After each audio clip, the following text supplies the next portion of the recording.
It's time to get the facts from the big secret keepers. UFOs passing by when I look up in the sky. We're out here asking why, but we don't get no reply. We want disclosure, we need the actual facts. They're covering all the tracks, but we're not backing down. It's our time, stay on the grind. Why the big secret's about to blow your mind.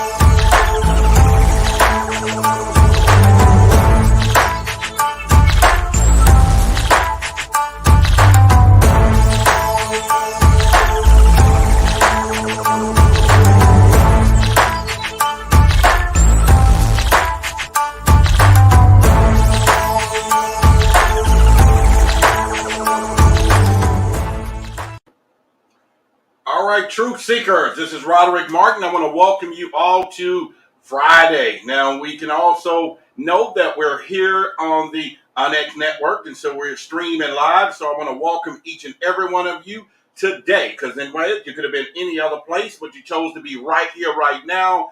And do I have something good for you? We're going to have a good interview tonight, and so definitely it's going to be great. And we got the greatness of Caroline Corey, and we're going to be talking about the new documentary, A Tear in the Sky. So you definitely don't want to miss what we're going to be seeing tonight. So put the children to bed. You know how I put it down. If you're late for dinner, go in there and get breakfast, because biscuits and sausage and all that is real quick. You can make it within minutes, and it'll satisfy everybody in the family. You better believe it. So anyway, I just want to welcome the Clubhouse audience that's listening in right now. If you want to come over here live to YouTube, there's a link in the top there. You just click it and pop right on over, and we're going to be doing that as well.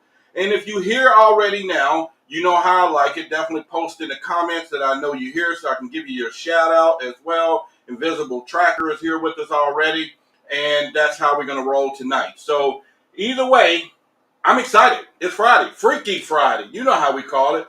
How you there, Nancy? I see you in the chat as well. Don't forget to smash that like button. Y'all know how we do it. Smash the like button on the video on YouTube so we can do that.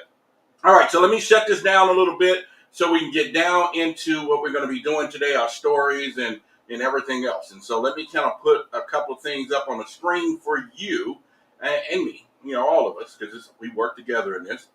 So, as always, I'm going to go over within the news, but first I like to give the thanks to all of those who support us in our Truth Seekers, and that's how it works. And without them, there's no me, and without all of us working together. So that's the thing that we're going to do. So let me go ahead and bring that in for each and every one of you to know that I appreciate you. So, to all the Truth Seekers, we got a new person in the group now. We got Sergio Guzman. I thank him for joining our membership, supporting the channel, and let's all give him a shout out because he's the new one on the list. And your name can go there too. Simply just join us. Go to buymeacoffee.com and you'll be able to go to White or Big Secret, and it's just $5, 16 cents a day. That's all it takes to support the channel. If you're a business, and we're getting them now, definitely you can sponsor the podcast. We have that. We're in 59 different countries right now. This will be part of our podcast YouTube live stream right now. Our website is going back up. We get hundreds of visitors there. Internet radio and brand sponsorships available. And for me personally, you know it, I want to lose that weight. So if you got a weight loss product, you call me, baby, because that's what it's all about. And I got a lot of things coming up. Now, for me, I'm Roderick Martin. I host several TV shows, one on the Discovery Plus, which is called Alien Endgame. So you got to check that out as well. Definitely go over to Black Knight Satellite Beyond the Signal, which is at Billy Carson's Forbidden Knowledge TV. I'm one of the experts in that with Jimmy Church and a few others. You definitely want to check that out. Next month, there will be something on Fox Tubi that I'm in. And I just finished a couple of shows on Gaia with George Norrie, Open Minds. So I got a lot of things that you will be seeing soon is a reason why you should stay right here on this channel. So, so it is Friday. We're going to get into what you know is in the news as always. And so I have thanked everybody, and this is how we're going to do it. So once again, Clubhouse, thank you. I see y'all in the rooms. you can definitely participate with it. But again, if you want to come over, I do have a face for a TV and radio, so I'm kind of a hybrid. So you can definitely come check me out there as well. So I'm excited. It's Friday. We got a lot of news to cover. And we got a great interview for you that we're going to get into. So I just think you should be ready. So let's look in the chat. If anybody got anything interesting that you want to add real quick before we get this show going. Okay. Someone says, Rob, the audio sounds a little weird. It's like you're talking through a phone. It could be. It could be. So are you talking about here on Clubhouse? What's going on? But we can understand you, but it doesn't sound like the mic is coming through the mic. So let me check the settings here. We definitely want to make sure that is definitely happening here. Nope, it is coming through Rodecaster here. Definitely on the, no, it's not. You are so correct. Watch this. Boom. Now tell me, do you hear the voice? Everybody's saying it's perfect now. You know, and that was brought to my attention earlier, but because I have those ninja skills and all that, and Carol Ann said, you know, you sound a little strange. And I was like, you know what? I can turn it up over here, but I should have checked the settings. So now you're going to hear me. And I'm not going to start over with the opening and all that, but hopefully y'all can know that I do thank each and every one of you for being here in the Truth Seekers, but y'all heard that, and that was good enough for that. So, okay, so let's get into the news. Oh, we got some likes going up now. You know, I'm interested in knowing that we got some people here liking this. So I got some good stories for you.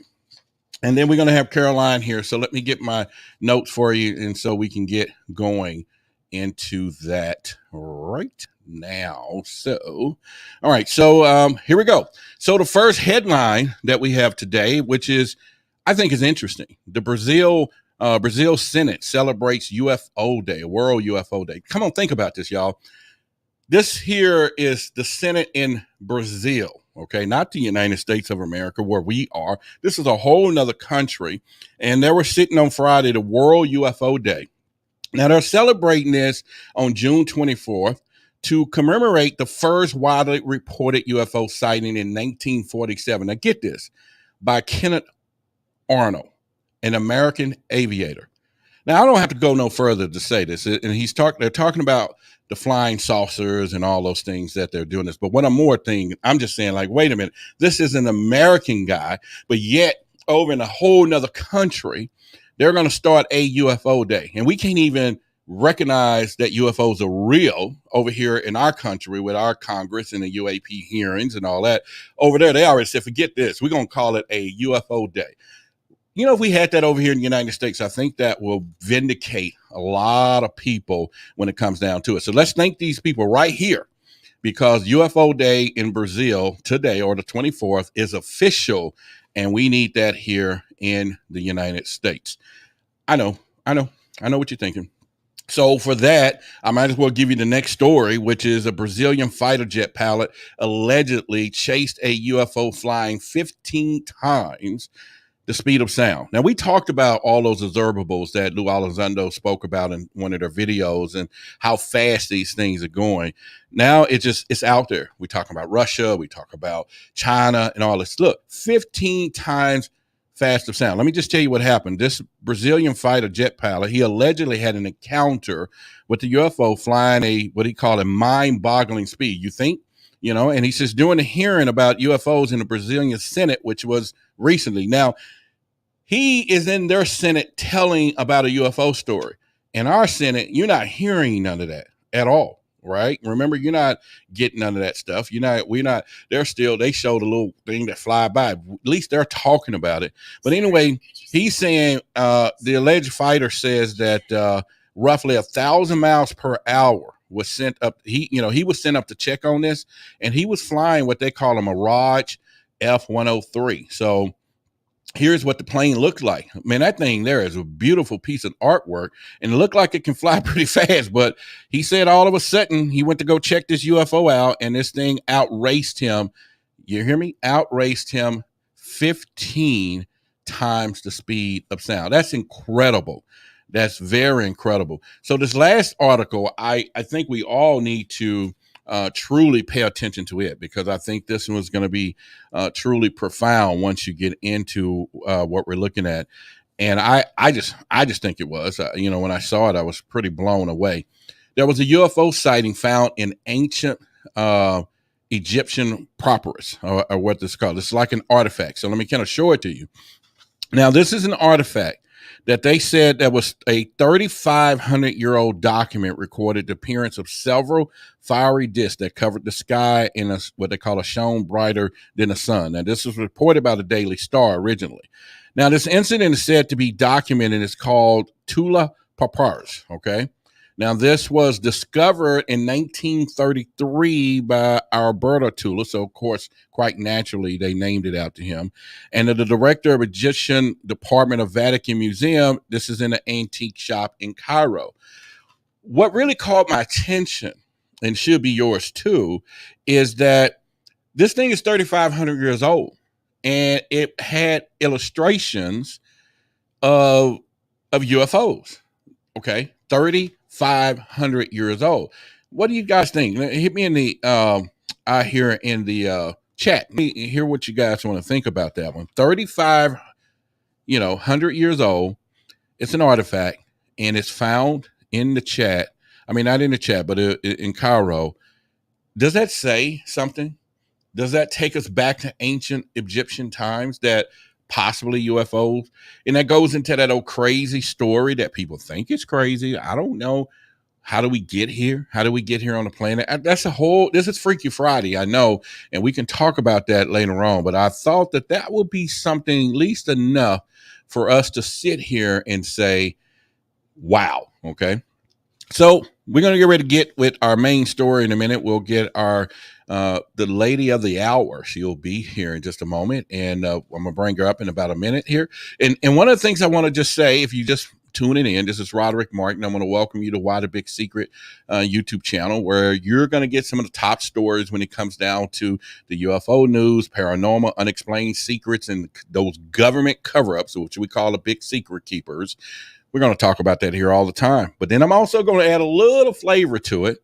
And that could be myself. I don't know. But in the meantime, we're going to do that. So without further ado, our main topic that we're going to be doing here is a Tear in the Sky. And it's an interview with Caroline Corey. She's the executive director.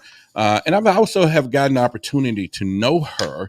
And just a sweet lady, man, just a sweet lady, and just working hard. And we're going to get into some of the background and some things. But without further ado, I'm going to bring her into the stream with us. Caroline, how are you doing? Hey, Roger, how are you?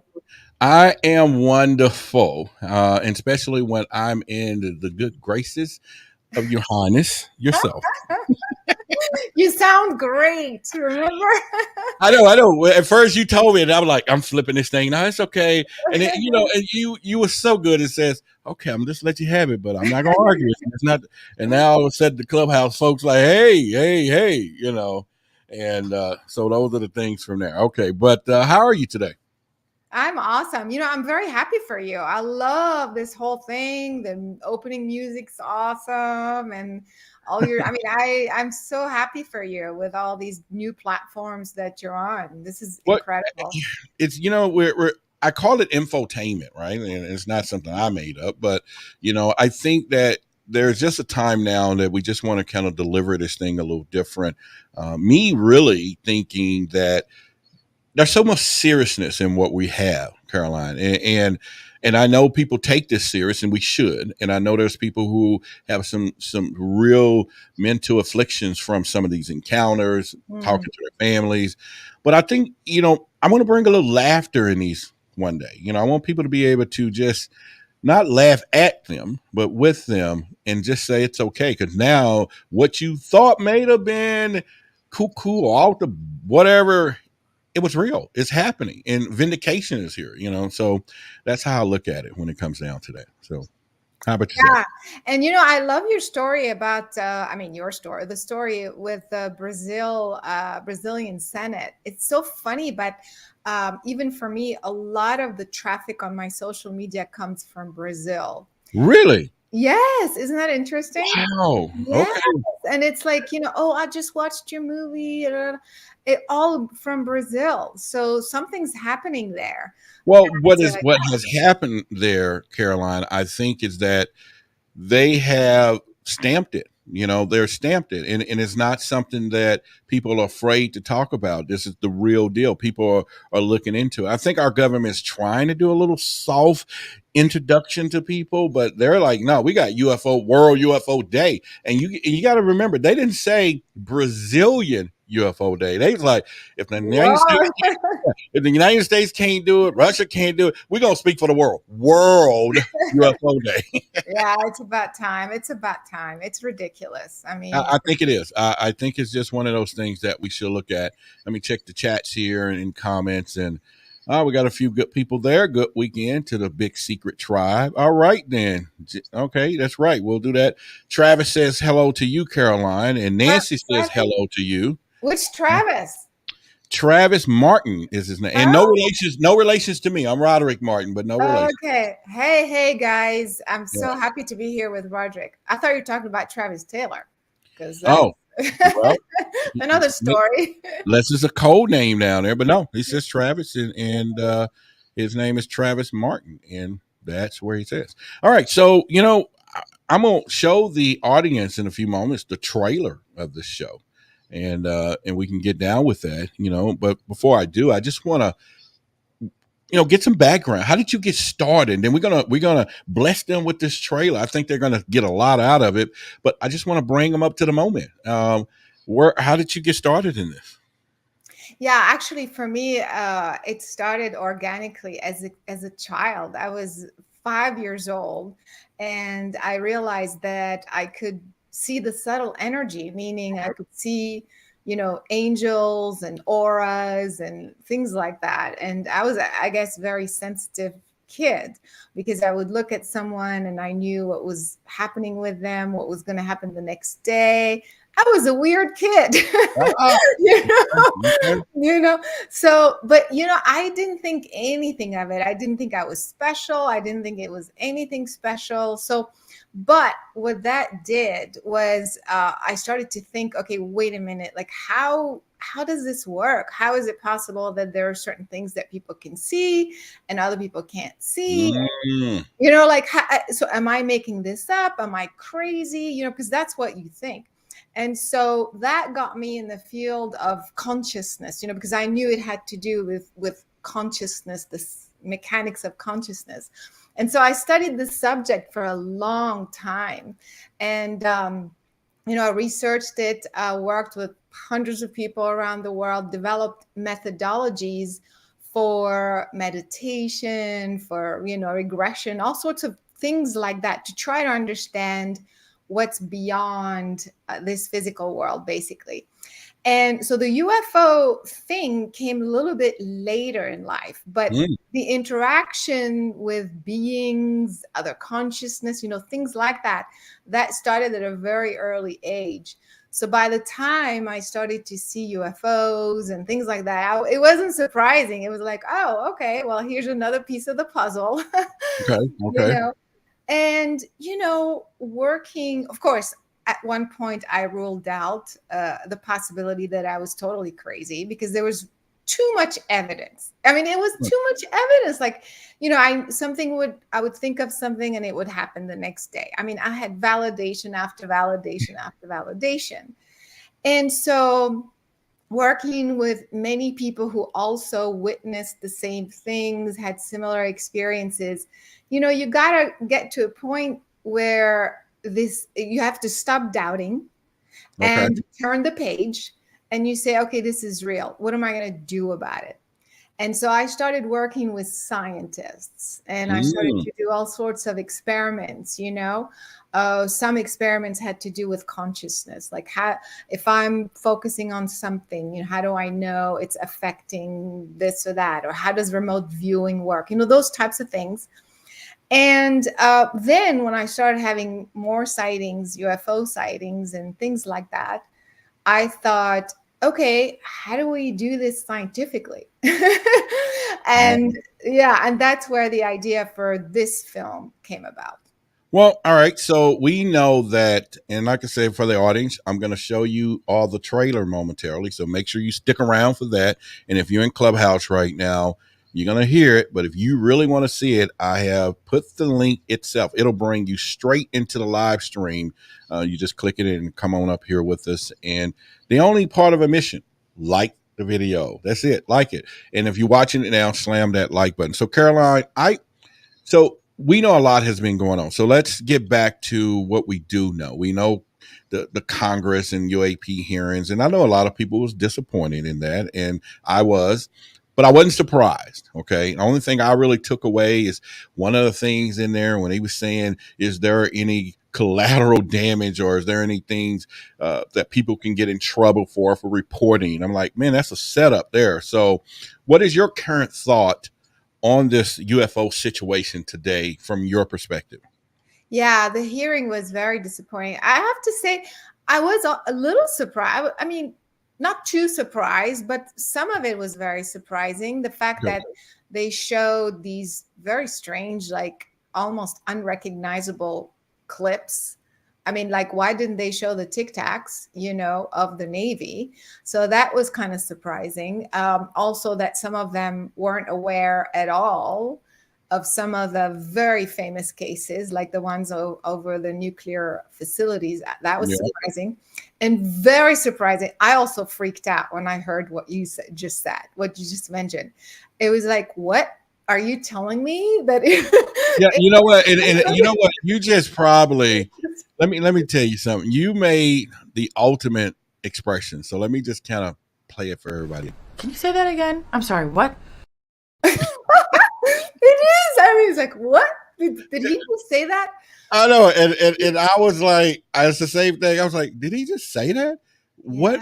Yeah. And when I heard the guy repeat it, I'm like, they just put it on record. They just slipped it in record that we warned y'all that we were going to put some in place to deter people from reporting. And I'm like, that's just the beginning. That's the beginning.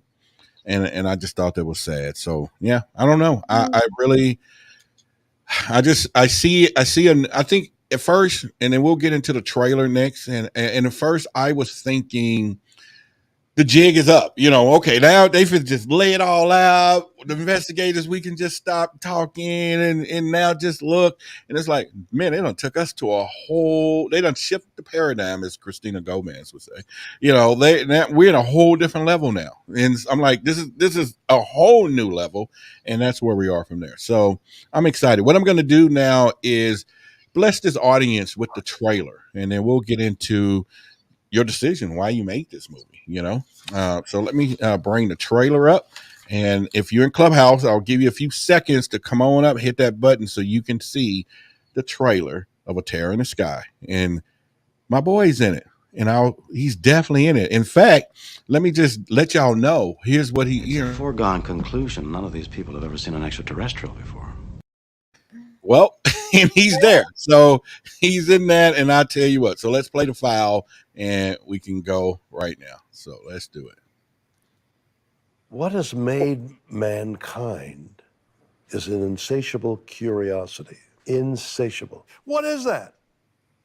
Nobody knows. The phenomenon. Nobody's ever done this as far as I know. It's a huge amount of work, a huge amount of data and equipment. That has never been done. Whatever this is more complex than we could ever imagine. This is a first in the field of ufology. The variety of devices we're bringing as a team to study the phenomenon covered an entire spectrum of different technologies in real time. That moment shook me to the core because I knew my life was about to change again. I think we're going to have like a couple of really, really good spots. When I hear that you've assembled a team of top scientists using state-of-the-art equipment, I say to myself, it's about time. This is an unidentified, unclassified new phenomenon. Wow, Tic Tacs. Navy Tic Tacs. Maybe. Caught on our cameras. Yep. That's incredible. Crazy. It isn't crazy, it's crazy. It's crazy. We can go from body heat to very cold, like about minus 62 Celsius or minus 80 Fahrenheit. Wow. We will be transmitting data up to 800 terahertz in frequency. Our highest technology is up around 500 gigahertz. I can't tell you how much I'm looking forward to seeing what you've uncovered.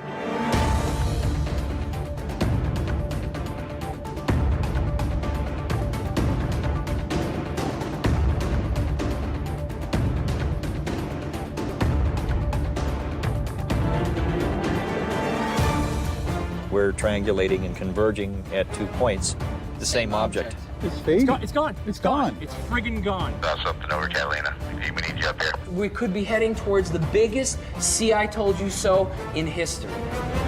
That's what we need, the smoking gun that'll clinch it. That once and for all will settle the debate. No ifs, ands, or buts. And in the process, rewrite all of human history. Oh my God, you guys. Is this the wormhole? It's insane. All right. So now, when I saw this and I'm like, now we have science. So I'm on the phone, you had sent me a screener and I was like, what? So I'm on the phone. I'm taking everyone. No, don't ask me questions, all right? Like, bring everyone. We got to watch this thing. Okay. Because we finally have science. Because one of the things in the Brookings report back in the 40s or 50s that NASA commissioned was that they wanted to find out how would civilization react to finding out about, the extraterrestrials or just wherever we are. And in that report, they was like, you know what? Don't tell them. Okay. But one of the communities that they did report, Caroline, was that the scientific community will be the hardest hit. And I got to thinking, I was like, why is that? Well, once you think about it, because the UFO sightings and the phenomena is anomalies, right? And they don't like that. They want this hypothesis. If it's happening 2:00 every day at the same time, now we got a theory that this is going to happen, right? And it just didn't work for them. But for you to begin the process and bring them into this show, and take them out of the norm, and Michikaku, if I'm pronouncing it right, he's in one of the shows that I'm in, which is the Alien Endgame. And just the sheer excitement. He's like, now is this. And then, of course, we got Kirk and, of course, William Shatner and all that. So, I don't know. I just think you did an awesome job.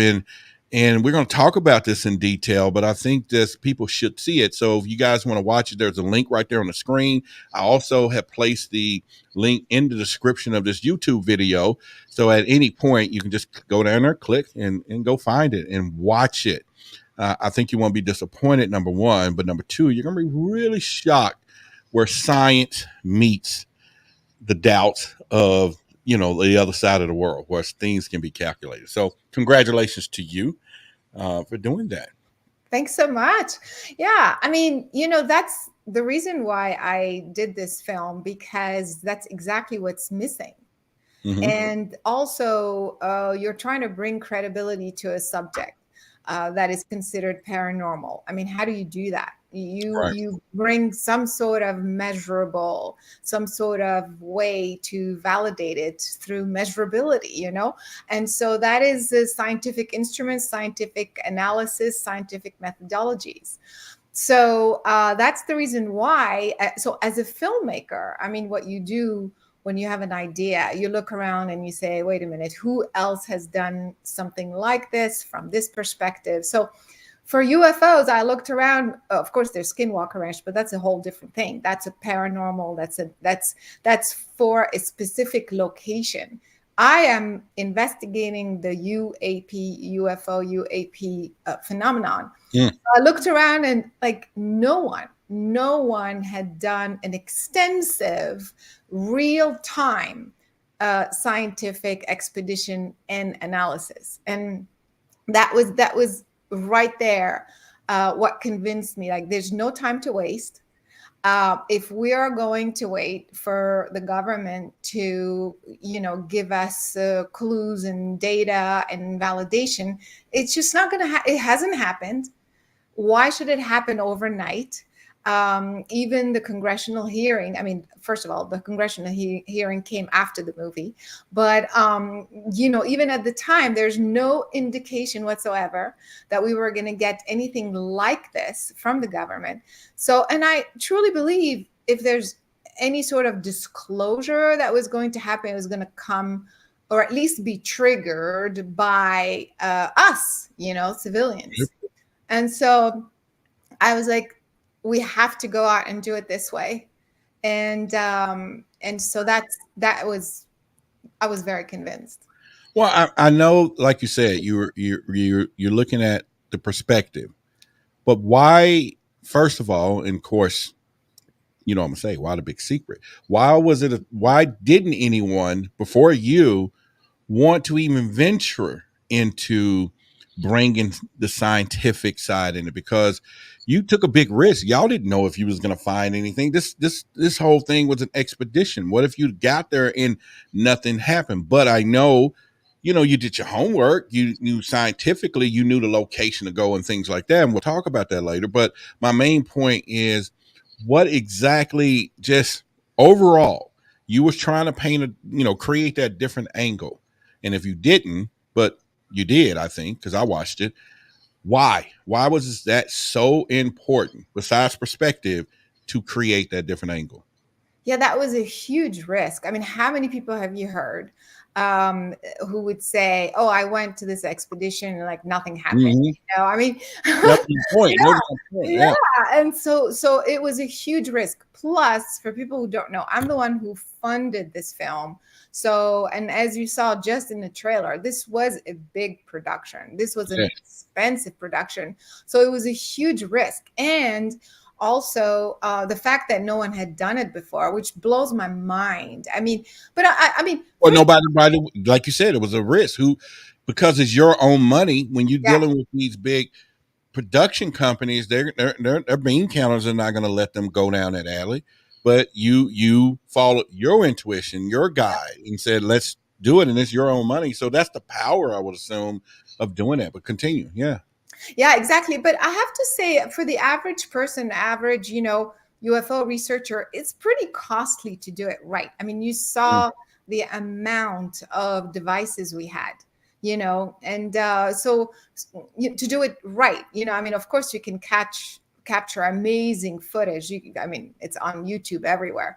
But to get the scientific data, the correlation, the triangulation, the analysis, all that sort of stuff, it takes money, So I understand why the individual researchers maybe haven't done it on their own. But what about organizations? What about scientific, organizations? What about government? What about NASA? What about nobody want to put their thing on the line, like, because the scientists, they have to be like, this is that. It stopped right there at 2 p.m. at X amount hours, and it's going to do it again. And I don't know. I don't think they wanted to take the risk, any of them, but you showed them.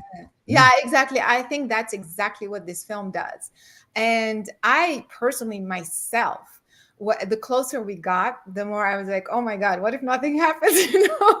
So, but something told me, just do it. And, but anyway, what ended up happening was we were there just 5 days. Originally, we were going to do it over 10 days just to maximize the potential.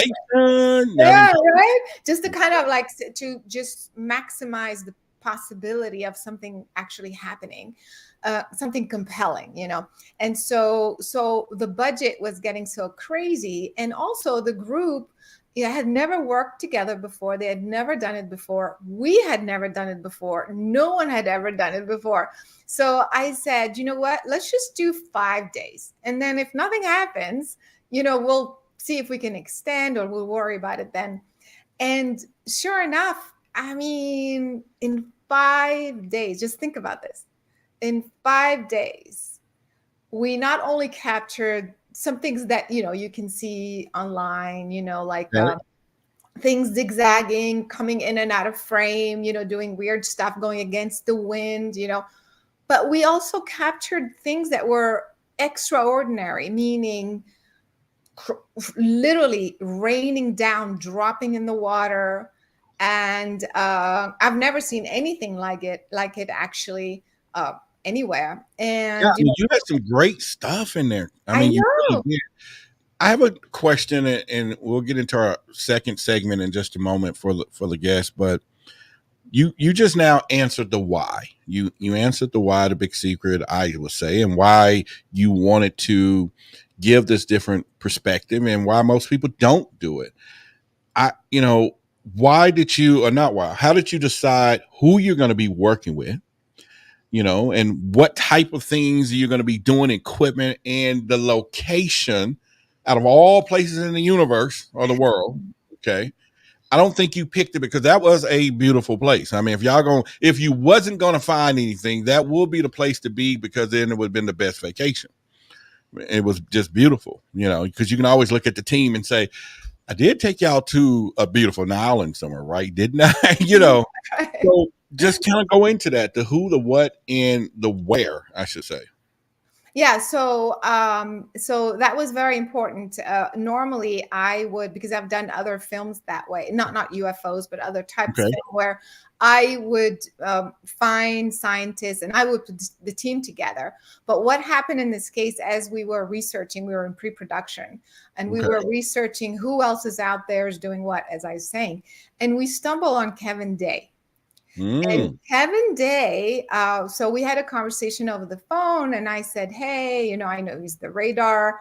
Of course, probably your audience, everybody knows who Kevin Day is, but well, let's pretend they don't. Let's pretend. Okay. So basically, Kevin Day was the radar operator who captured on his radar those Navy, what we call the Tic Tacs, that were going at dropping down 80,000 miles an hour, in split second, and doing crazy stuff. That they were on the USS Princeton. And so so I stumbled on him, and we had a conversation, and I said, hey, Kevin, so I am looking to do a scientific expedition. That's another thing. What I wanted to do is not just have a bunch of scientists study and analyze footage that was already out there that other people had captured, because we don't really know like how they did it, who else was there, what kind of cameras. And so we said, it's even more proof if we go out there basically from scratch, see if we can capture something, capture it from different angles and from different locations at the same time, and analyze it scientifically. So the approach was totally different. And so I told him what I wanted to do, and he's like, I've been wanting to do the same thing for the last 2 years. There you go. I already have 2 great scientists on my team. I have, David Mason here, with all the equipment. So basically he already had a team. They had never done the actual expedition, but they were kind of ready to go. So I thought, why should I put a team from scratch? I'll just work with them and see what happens. So that's how the team was UAPX. And we decided to just go out together. And so then the where, of all places, of course, because when I talked to Kevin and he told me his story, okay, most people are familiar with his story. Although in my film, if you notice, he mentions things and he talks about certain things that I don't think he talked about. No, he didn't tell other people some of those things. It was like, I was like, that's new. That's new. Exactly. That's why even in my film, even for people who are familiar with his story, will hear something different. And so when he told me his story, I was very, very touched. I was like, wow, we need to at least include that story in the film somehow. And because obviously the USS Princeton, the USS Nimitz encounter happened in the Catalina area off of the coast of California. And then other ships as well. The USS Omaha reported these swarms of those similar objects, and the USS Kidd, I believe. So other ships had similar experiences all in the same area. So it kind of made sense to go back to this area and see, okay, what's going on there? you know, and if we go there from scratch, do we capture the same thing? Do we capture different things? So that was the idea. So we went back to that particular area because of that. Wow. I mean, you know what? It's just, again, I want to thank you for taking the risk, okay, and really just believing. Not only you believe in yourself, but the whole point of saying I'm going to put my own resources into this project, not knowing whether we find something or not. But I believe it's there. I believe that these people can bring this whole mission together, expedition together, and you did that. So, without being said, we're going to get into segment 2 here, and I just want everyone to know in Clubhouse, if you want to come up in here, definitely hit the pin link up at the top. It'll bring you over here to YouTube. If you're watching this, I'm looking at our likes, and we got enough people that these likes can go up. So go ahead and smash the like button. Now, only if you're getting value from it. If you're not getting value from what we're talking about, I understand you don't want to do that. But this is good. This is good. So hit that like button, and we get ready to get into our part 2 in just a few seconds here. New revelations, exciting discoveries, today's news from Why the Big Secret.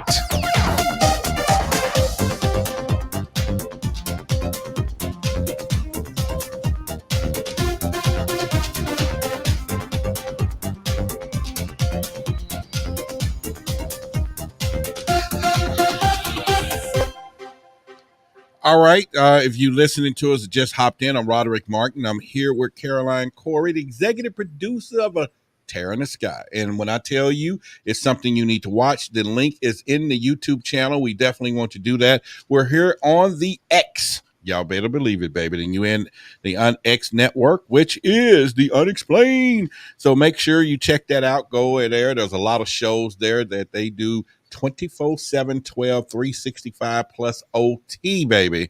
Make sure you go and get that network and watch it. And not just me, I'm there on Fridays, but there's a lot of other people there. Christina Gomez is there. You got, my boy Jimmy Church is there. Yep, the church. And there's a lot of other people there. So y'all go check it out. And it's, again, if you just want to listen to the Unexplained, 24/7, 12, 365 plus OT, go there and do that. All right. So, Caroline, I'm back here with you, and I'd never left anyway, right? So, but the whole point is that what's intriguing with this expedition is now kind of have taken me into what makes it so unique. And when I start really thinking about it, not the fact that you did it, okay, that's the starting point. And not the fact that it was at this most beautiful place, that is another point.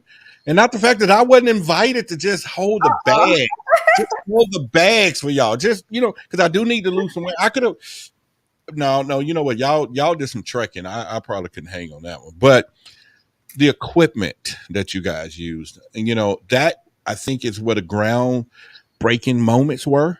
And so share with me why, some of this stuff and why did you use some of this equipment and why, how about that? Just tell us why.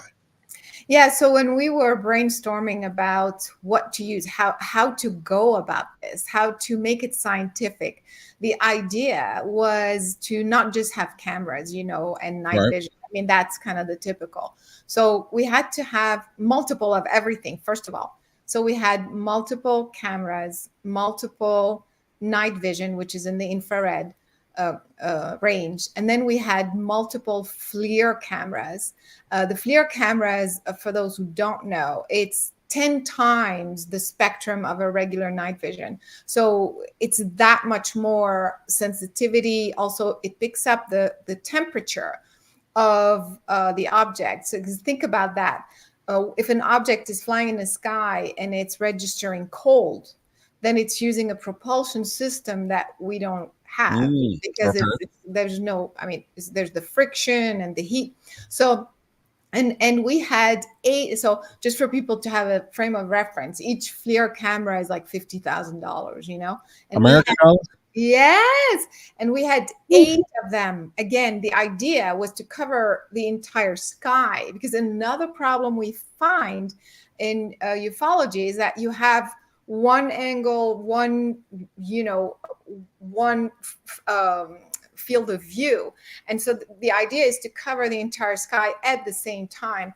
So that's why we had multiple of everything. Then there were spectrum analyzers, radiation detectors, RF detectors, magnetometers. I mean, pretty much the entire spectrum of physics, all at the same time. And by the way, most of these equipment, 95% of the equipment is owned by David Mason, who is also, which is, we're so lucky, because we're talking about hundreds of thousands of dollars worth of equipment.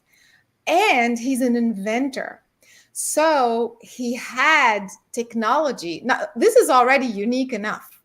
But on top of this, he had technology where we could look at an object and capture its light signature and convert it into sound and send it back to them. So it's basically a form of communication. And he had all sorts of devices like that. In the film, we only showed a few things because, I mean, it's a film. We And you said send it back to them. Yeah, to whatever you're looking at. It's like, So if it was a UFO or whatever, we're gonna say, I see you, and they're gonna say, well, why are you looking at me? Exactly. Yeah, exactly.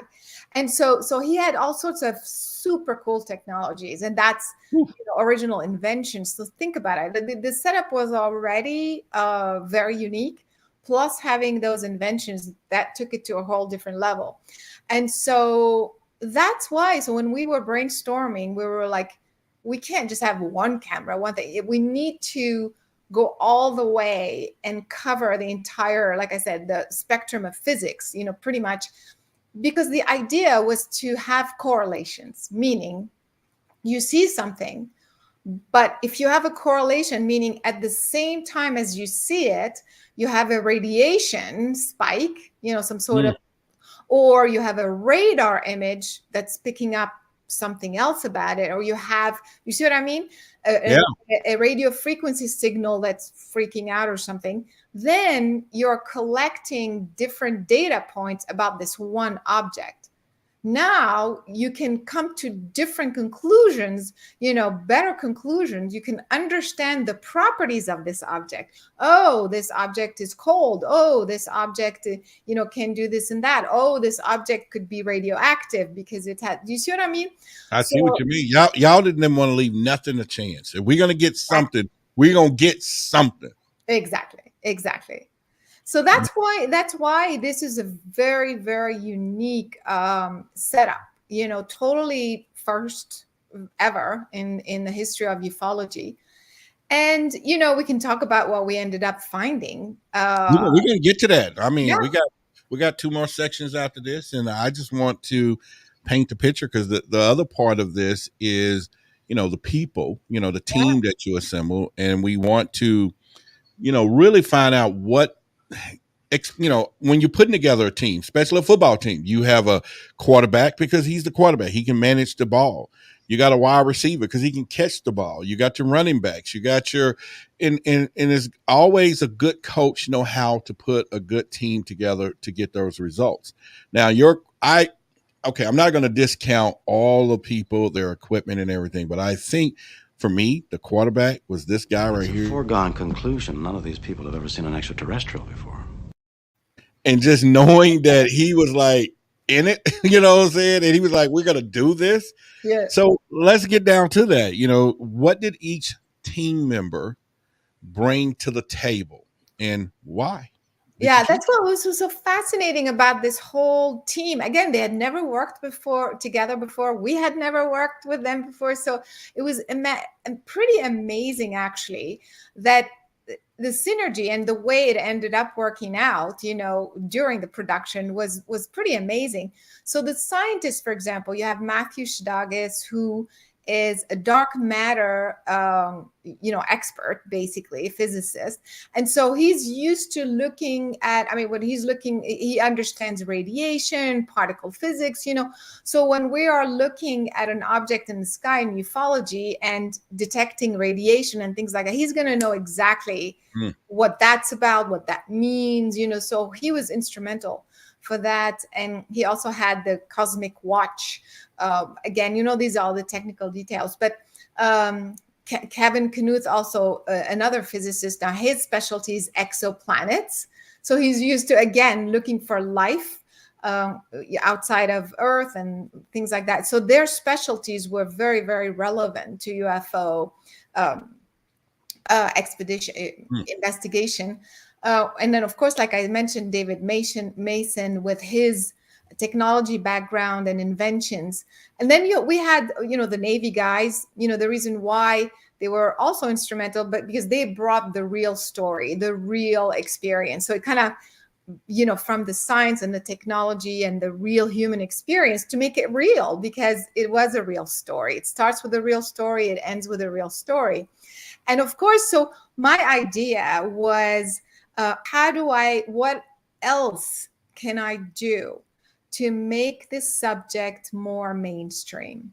Wow. And so I was like, okay, so we have, this I know has already been done and never been done. It's incredible, blah, blah, blah. But towards the end of the production, I started thinking, and of course, William Shatner, I worked with him before, and it came up in a conversation, and I said, maybe we can get William Shatner and see if, and the idea, it really was just to open up the conversation to the mainstream, because they see that familiar face, and it's basically bridging the gap from sci-fi to something scientific. So that was the idea of this, merging the two together by bringing him on board. So I said, you know what, if it's meant to be, it'll be. So I called his office and I said, hey, this is what we're doing. And this is who we have on board. Michio Kaku was already signed. He was already on board, and other people, as you know. And he said, okay. It was wow. Like that. That's just kind of good. For those of you, man, I'm just excited, because I'm going to have you take us on a journey in a few minutes, and, definitely how this thing unfolded, right? Because now you got the team together, you're everything, and then we're going to get into our third part of this segment. But before I do that in a few moments, for those who are here, hit the like button. And if I get 4 or 5 of you to hit the like button, I'm going to show you the trailer again, especially for the new people that's here, so you can take part into the next half of the show. But I need to see these like buttons. Y'all need to bring them on in. Look, I don't drop my pen and everything there, but that's okay. I'm excited. I'm excited not just because I've seen it 2 times, not because I'm here with you. It's just the beginning. I think you done set the bar, right? You done set the bar. The race is on, and now somebody else is going to have to come back until eventually we're going to film a show from an alien craft up there with them, and hopefully it's you. You know what I mean? We're going to, all right, we look at that. All right, y'all hit the like button. I appreciate it. We went up 5 or 6 more. So I will show that clip for you in a minute. But before I do, let's set it up. We got the pieces together. We got the people, you got the plan, you got the location, everything is there. Now, how did this whole thing unfold? Now, don't forget, because, we didn't even know how this equipment was going to work. It was the first I know, right? So we were like, okay, well, and also from a production standpoint. So now we're trying to plan how to film this thing. We don't know, like, the protocol, like if something happens, if we see something, like how do we, move from filming us setting up to filming what's happening in the sky. So there was a lot of like logistical issues. So here we are on the first. And the main one is, was the UAPs going to participate in the thing, right? Yes. You need, that's the star of the show. Or are we going to find something? Can we put the message out there. Look, good guys, y'all better show up. Come on, come on. CE5, calling in everybody. But now, go ahead. Yeah, but that was another thing. I wanted to do. I mean, that no, maybe not necessarily in the film, but I mean, like, because I believe in it. That's how I got into it. And so, but nobody's on the team. This was a very hardcore sciencey group. And so I was kind of on my own. So it's like, okay. So I was talking and doing my own thing. It's okay, you guys, do something. Show me one really compelling thing, please. So anyway, so we get there, and of course, everything we try to set up, the equipment, the huge amount of equipment and cables and computers and software, stuff not working, power going out in the middle of things. And the guys on Catalina, because we were in 3 locations at the same time. I saw that. So we had the main team on the Laguna side, the shore side, and then we had another smaller team on Catalina. And I don't know if anybody, for those who are listening who have never been to, this is an island. There are no cars. There's no trucks or anything to move. Now we're talking about equipment, cameras, tripods, generators, all sorts of things. Nothing. We have to carry everything by hand. I go there all the time. I knew that. I knew they didn't have anything. They didn't even have me there, but I knew that. No, I didn't. Yeah. So logistically it was insane. So the first 2 days were pretty much a wash in trying to just get the things to work, the software, to calibrate all the devices and so on and so forth. So I was like, clock is ticking, you guys. This is a production. This isn't like a fun thing, every minute, $10,000, $20,000, that's how it works in production. Even though you was over there, it was American dollars still. Yeah. Yeah. And so, but finally, the first or the second day, I believe, it was the Catalina team. Dave Altman, sees the first thing, and then sure enough, the next day, the next thing, and so on and so forth. And then things just started to happen, and it got better and better and better. And by the time it was the 5th day, we had captured pretty incredible stuff that I said, yeah, I mean, no need to let's just wrap this up. I was going to say, how do you roll the dice and say, just one more day, I just may discover who started mankind. I'm getting closer, and how do you just stop? How do you know enough was enough with that excitement? And you just said, okay, we're gonna call it in right now. We got enough. Well, in this case, it was budget. It was already, okay, 5 days. We budgeted for 5. It was a lot. But also another thing, we were working at night. And so, but the equipment was running 24/7. And as I mentioned, had hundreds of types of devices and things running at the same time. Dozens, not hundreds, but we ended up with hundreds of hours of data, from all the cameras and all this and radiation.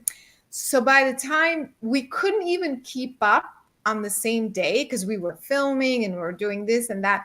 And so we would look at some of the footage of every day, the dailies or what have you, as much as possible. But then we had more and more and more. So by the time we were on the 5th day, there was so many hours of data. We said that even if we don't see it right this moment, there's got to be very, very cool stuff to keep, in the data we collected. It was plenty. Wow.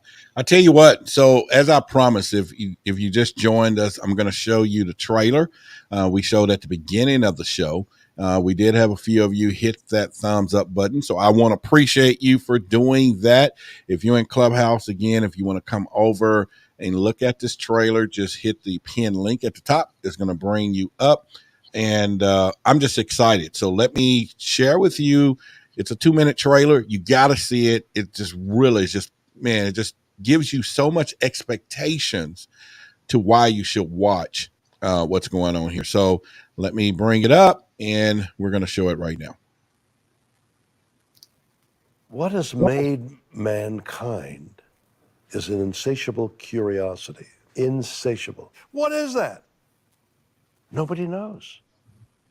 The phenomenon.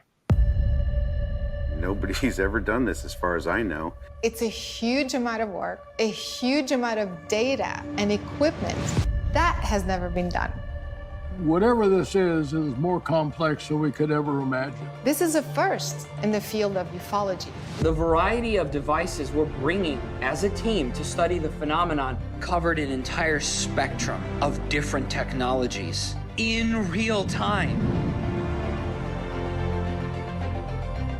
That moment shook me to the core because I knew my life was about to change again. I think we're gonna have like a couple of really, really good spots.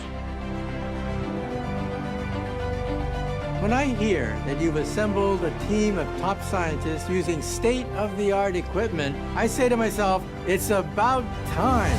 This is an unidentified, unclassified new phenomenon. Wow, Tic Tacs. Navy Tic Tacs. Maybe. Caught on our cameras. Yep. That's incredible. Crazy. It isn't crazy, it's crazy. It's crazy. We can go from body heat to very cold, like about minus 62 Celsius or minus 80 Fahrenheit. Wow. We will be transmitting data up to 800 terahertz in frequency. Our highest technology is up around 500 gigahertz. I can't tell you how much I'm looking forward to seeing what you've uncovered.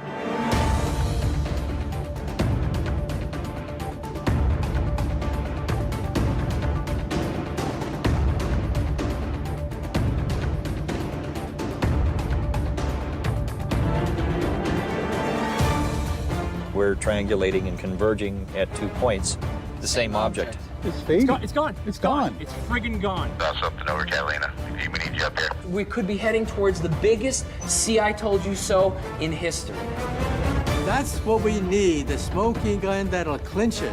That once and for all will settle the debate. No ifs, ands, or buts. And in the process, rewrite all of human history. Oh my God, you guys. Is this the wormhole? It's insane.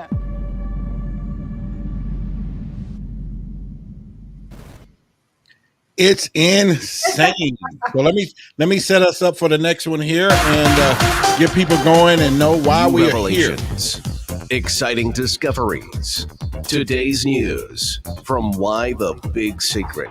Yes, everyone, I want to welcome you guys back to Why the Big Secret. We're here with Caroline Corey on the show of A Terror in the Sky. She's the executive producer, and we're going into a lot of details. And so I just want to welcome, if you're here just now for the first time, we're live streaming to the X, baby. And you can find us here on YouTube as well at Why the Big Secret. But in the meantime, head over to the UNX network so you can get your supply of the paranormal, the unexplained, and a whole dose of knowledge from a lot of incredible people over there. And I'm excited to be part of the family here on Fridays from 7 to 9. And thank Marjorie and Race for reaching out and saying, Roderick, we're going to put this together for you.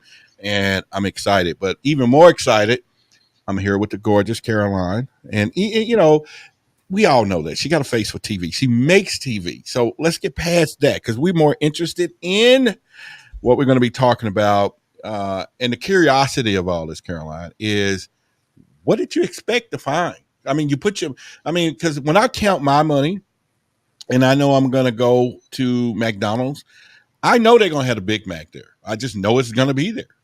You know, what I don't expect is when they say, okay, now we're introducing the new McRib. So that's my shock. But for you to put $300K in just some equipment and all these people together, what did you expect to find? And then we'll get into some of these main findings and sightings and stuff. But the expectation for you, tell us about it.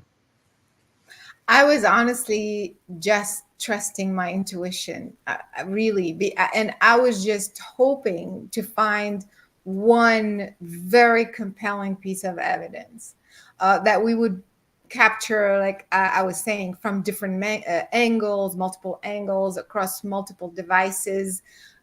You know, that's what I was hoping I don't know about expecting, but that was kind of like my vision. But I knew that there was still a chance that none of it would happen. But like I said, like from the beginning, in fact, just to go back a little bit into the background, I had the idea 2 years ago to do this. And at the time, I was going to do the sequel of my previous film. But then I had this intuition. No. Go and do a scientific UFO film. And I was like, UFO science? How do you do that? It's like, Right. I didn't want to have a bunch of people analyzing footage. That's kind of boring. So, but I just knew that was what was needed, and I just trusted it. And because I trusted it so much, like even though I only had hopes for one thing, I just knew deep inside that we were going to come out with something significant. And at the time, 2 years ago, I said, well, if I'm going to make a UFO film, I'm going to call it A Tear in the Sky. And of course, you know what happened at the end of the film? We captured. No, we don't tell them yet. We're not going to tell them yet. Okay. Not yet. Nope. Spoiler alert. In fact, there's a comment I just placed on the screen. He says, I need to watch this documentary right after your show. So he's like, right, he is going over there. And then right after that, someone else said, me too. So, all right. The link is down in the bottom of the description of this YouTube channel. So you can just find it and head right on over there. But we will share a little bit for you a little bit, but we're not going to do no spoiler alert. All we know is there was a tear in the sky. Yep. But what was in it, we're not going to tell them. We're not going to tell them. So, all right. So what was the main findings and sightings besides the tear? We're not giving them that one. But let's give them something else. What else? Give us some other things. So what was fascinating was one of the most exciting things that, of course, we captured a lot, but we kept the best ones, obviously, for the film, was from the Catalina team, was an object that was just floating around, doing strange maneuvers because it was changing directions. And for a while, it was maybe 20 minutes, 25 minutes or something like that. And so they called us on the mainland, and we tried to see if we can triangulate, if we can see it from our different angles. But we, at that time, we got it right away on 3 devices. One CCD camera, which is a regular camera, a high definition camera, and 2 different night visions. So this already right there is pretty a breakthrough, meaning we're the same object being captured on different spectrum. And then from the Laguna side, exactly around the same time, we capture on the FLIR, which is again a different spectrum of infrared, we think maybe it's the same object, we don't know, but it's exactly at the same time, which was interesting. An object that appears, rotates, and disappears, just disappears. And it registers cold. Again, for those, who are just tuning in, when an object is flying in the sky and registering cold, it's running some sort of propulsion system that we don't have, we think. And so that was pretty incredible because it's very unique to have one object recorded on multiple spectrum at the same time. And so that was already pretty good. Then we had, I think I'm just going to say the most striking ones. That one was pretty incredible, it was like a bunch of things literally falling in the water. So of course, people who are listening, you have to know the first thing the scientists are going to do is debunk themselves. The first thing we're going to say, oh, it's a camera glitch, or it's a mistake, or they're not going to, these are hardcore scientists. We're not doing all of this to fake it. You know what I mean? Like, right. So they want to make sure it is an anomaly. So they check, first thing, it's a camera glitch, or maybe it's this, or maybe it's a radiation something, or it's a reflection of that, or whatever. And so nothing is checking out. These things are literally falling in the water at extraordinary speed. We're talking 30,000, 40,000, 50,000 miles an hour. When they hit, you can literally, if you slow down the film, you'll see it, they hit the water and illuminate the water. Wow. Some of them are actually coming out of the water. I mean, again, you have to really look carefully. So that was pretty extraordinary. These things we could not see in the naked eye, but we could see with the infrared, with the FLIRs. So that was very, very mind-blowing. I've never seen anything like it before. And then, of course, the tear. I know we're tempting. We got somebody here saying they can't find the link.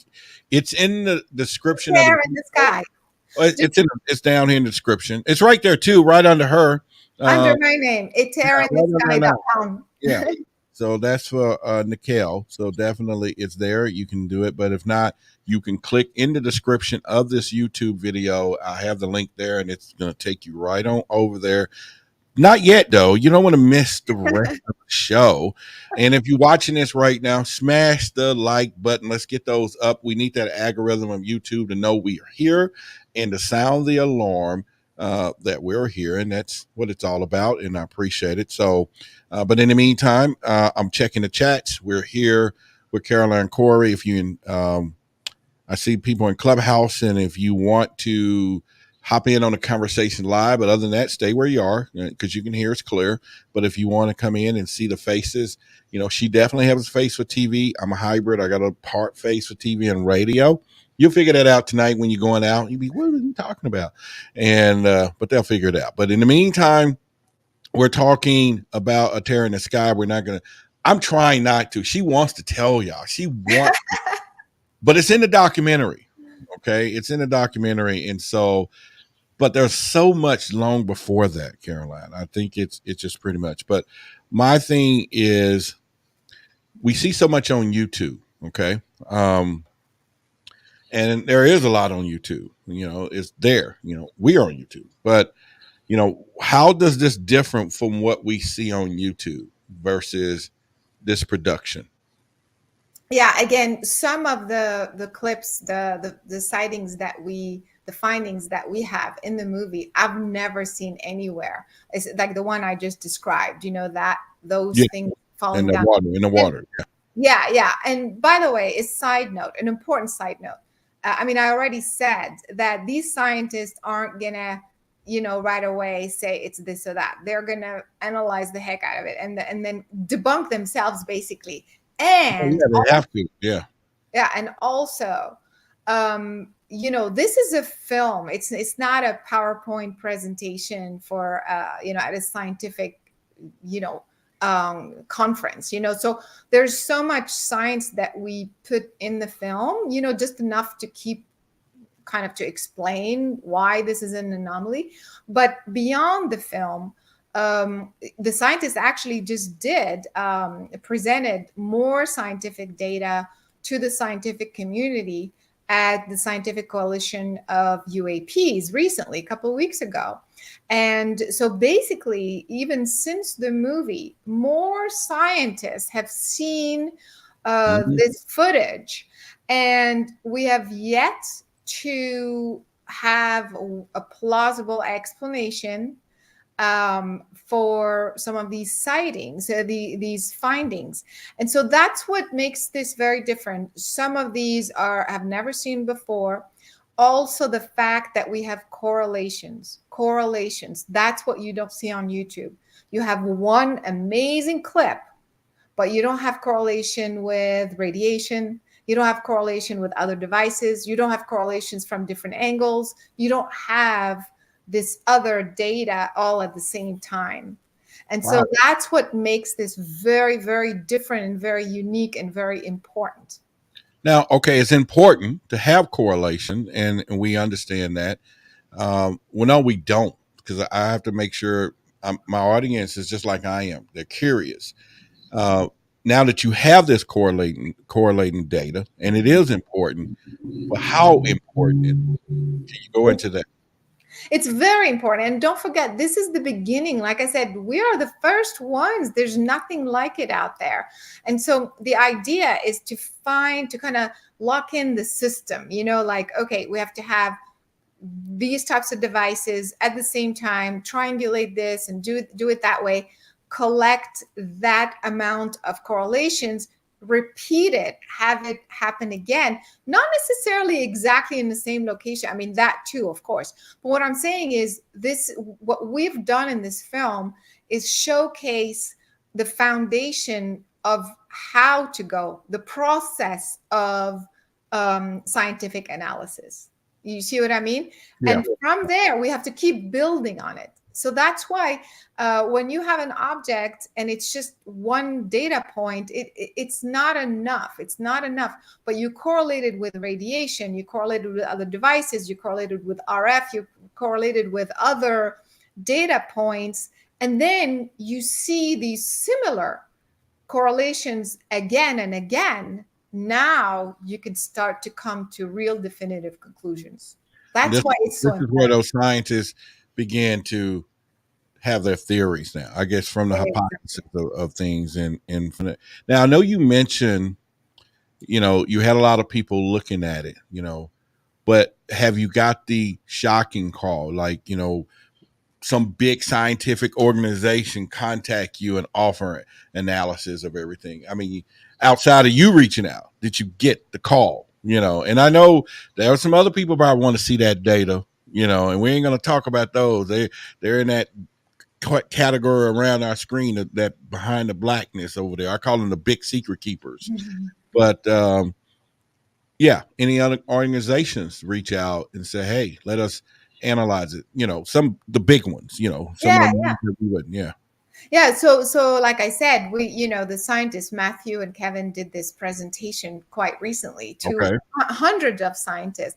We haven't had anybody come up with a plausible explanation to either of the two phenomena that we think are pretty mind-blowing.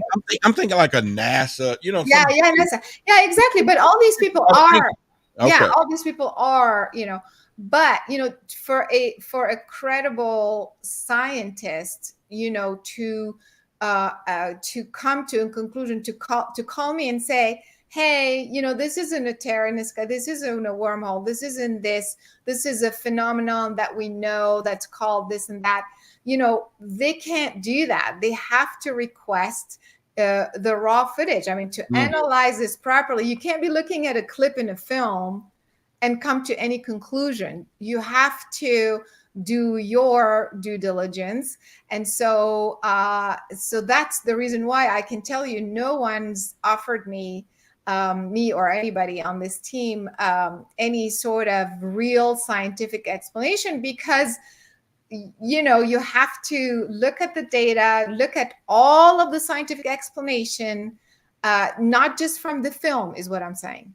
Right. So they would have to contact me or contact somebody, get all of the proper explanation, details, raw data, in order for them to come to any sort of conclusion. In other words, if somebody comes out and says, oh, in this film, this is what it is, what are they basing it on?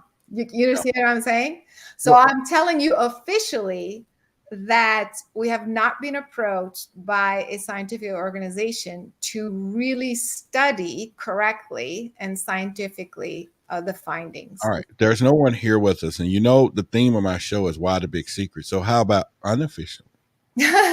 No, even unofficially, we've had many people suggest, think they think it's this or that, but even those explanations aren't really explain everything. So to this day, even those explanations are not full explanations. So to this day, even the scientists are still scratching their heads. Well, I tell you what, I'm gonna scratch with them. And man, I'm really enjoying this moment. I know, we have you here just a little while longer, and we're going to get into our segment 4 of this, and we're going to shift it a little bit. We're going to talk a little bit about some consciousness and things. I know that's in your area, and just to but if you haven't had an opportunity to see this film, you need to see it. Once again, there is a clickable link down in the description there. You can do that. We will open up some questions for Caroline. Oh, I was just going to say it. Whoever on a super chat, I was going to put your question up front. They beat me to it. Sergio was like, boom, and about to give me a drink with my family. I just rented. He said he just rented A Terror in the Sky to watch later. Thank you for keeping us informed. Appreciate the super chat, Sergio. And there we go. So you got someone said they are going to watch it. He already did it just now, Caroline. So That's awesome. And appreciate you supporting Sergio as well. And he's one of our new truth seekers as well. So, all right, how about this? All right, we're gonna get into the fourth, and you got enough time for us? We're almost there. Yeah. We're almost gonna get to A Terror in the Sky. We ripping it. We're ripping it a little bit. We cut a little hole, but we're gonna get into there totally. I'm here with Caroline Corey. If you're listening to us and just hopped in at the Clubhouse, you can definitely continue to listen, or you can hit the link that I provided up there in the pinned links. Come on over here and watch us live. Only thing we want is for you to smash the like button, okay? And if y'all watching now, you have not done this, subscribe to the channel for sure. Definitely do that. We want to get our subscriptions up, and then smash that thumbs up like button and hit those alerts too, so that you don't miss anytime when I have breaking news or when I go live or when I upload other videos as well. So I'm Roderick Martin, host of Why the Big Secret, and then we also have the podcast, so you guys will be able to take it over there. We're in 59 different countries, and you can listen to this again. It'll be uploaded later in the podcast, so that you can, while you're driving, you can just get some consumption and say, hey, I'm gonna be out on the road to do that. So I'm excited to have Caroline here with us, and definitely had an opportunity to watch that film. So we're going to get into the last part, and I think this is going to be just pretty much. But if you guys got any questions and you want, right after we finish this segment, I'll ask her to hang around for a few minutes for a good Q&A. But I want you to support the channel down there in the super chats and super stickers and pop that in there from there. So Caroline, are you ready? We're at our final segment. Yes. All right. Smash the like button. Okay. I want to see it go up some more, so I know you here. Give us a shout out. If you guys are finding value, hit the in the chats there and just say value. I'm getting value. I just want to see it so we can thank her for being here, because she could have been anywhere else. Believe that. But she chose to be right here, right now, at this moment, meaning if you're here watching it, you're supposed to be here. Nothing just happens. All right. So we're going to talk about consciousness and the subject of consciousness, contact with aliens and the crafts and all of that. What about consciousness? What can you share with us? How can we open this doorway? Yeah, so as I mentioned earlier, I'm very interested in this subject. That's kind of what got me to open up to anything that's paranormal in the first place. And I've had many experiences, spontaneous contacts, and so many other people as well, as you well know. So I really think there is something very important, especially also that even people, whether they believe in it or not, they have some sort of physiological, definitely emotional, psychological transformation or impact from these experiences. So, however, in this film, because it was scientific and it was pretty hardcore scientific, like I said, we didn't want to include that perspective in this film, Mm-hmm. So like I said, because I believe that our minds and our consciousness are entangled with everything, with reality itself. And so it's if anything, at some point we have to understand, we have to bring this into the equation, but because this type of film had never been done with all that sort of science, I thought, well, let's keep it at that. Plus, the scientists weren't into it anyway. Right. I was kind of on my own anyway. So that's the reason why I chose to, and also it was a common agreement that we keep this particular film strictly scientific, and then address the consciousness connection in another episode down the road. So that's kind of what happened for this particular show. Wow. And I want to give thanks to Molly Brooks, gave us a $10 super chat sticker, Molly. And when we get open up for questioning, and if you and Sergio are still here, you guys get the first dibs to the questions that I will bring up on screen if you have anything for Caroline for doing it. And I want to thank you for support, because believe me, it means a lot. And if you want to get in on it and support, please go ahead. The super chats and super stickers are open, and we're most appreciative. I know I do, and in there. So, all right. So did we talk about a little bit about contact with alien crafts though? Or, is that happening today? Is that going to happen where we really truly, because I know y'all had the equipment shooting the lights up there and they can respond back, but when do we get an opportunity, or what do you think? We just pick up our phones and we can call up there and say, hey, bro, what's going on? Yeah, soon, I hope. I mean, I know for a fact that we are being communicated with. Are you talking about the big UFO craft? Yeah. The invisible tracker said, like, picking up the phone and it didn't ring. Friends do that a lot. Yeah.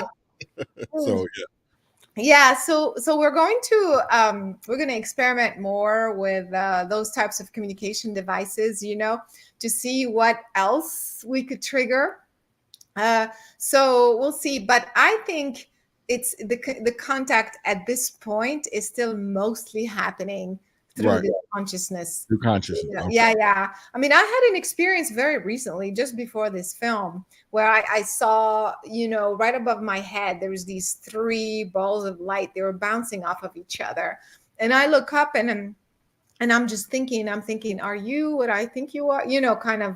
Just you got to ask that question. Yeah, I was like, or is it me? Did I make this up? And all of us, it's like, if it's you, like, show me some, and so these things all of a sudden, from 3 balls become split into 4, then 6, then 8. I'm like, okay, does that mean I'm being heard, or is this a coincidence? Like, what's going on here?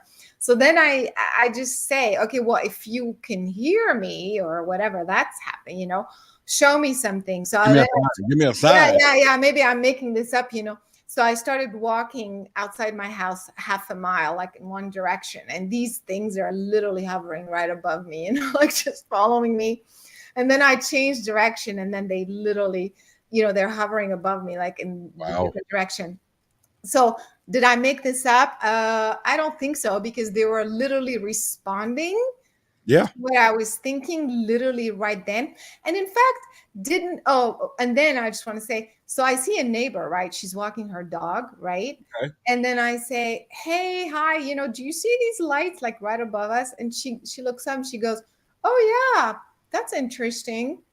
And then she goes about walking her dog like nothing. I was like, wouldn't you want to know what these things are? They were like doing all these weird things. So, and also didn't even Commander Fravor, when he was talking about the USS Nimitz encounter, he was saying, like, he was trying to dodge, he was like, I think he said something like, as if the Tic Tac knew. Yeah, beat them to the nation. Yeah. They changed direction, and like, so there was some sort of telepathic, connection, communication. That's Commander Fravor, of the USS Nimitz, not to mention all of the other hundreds of cases. So I want to look into that. Like, what is that? And you should. I think that would be, there's a comment, Joshua, he was just saying something in particular about, do you know of things that was causing, I think, plane crashes near Catalina Island? I don't know if you ran into that while you were doing some due diligence. And he was talking about his roommate was a Coast Guard and they had a crash or something. But I don't know if they were saying some of the anomalies or something that was causing it, if that's what he was mentioning. But man, I'm just really, you're bringing so much stuff together, especially the conscious aspect. And when Fravor was talking, when he was saying it already knew and met them at their next destination, as though it knew where they was going.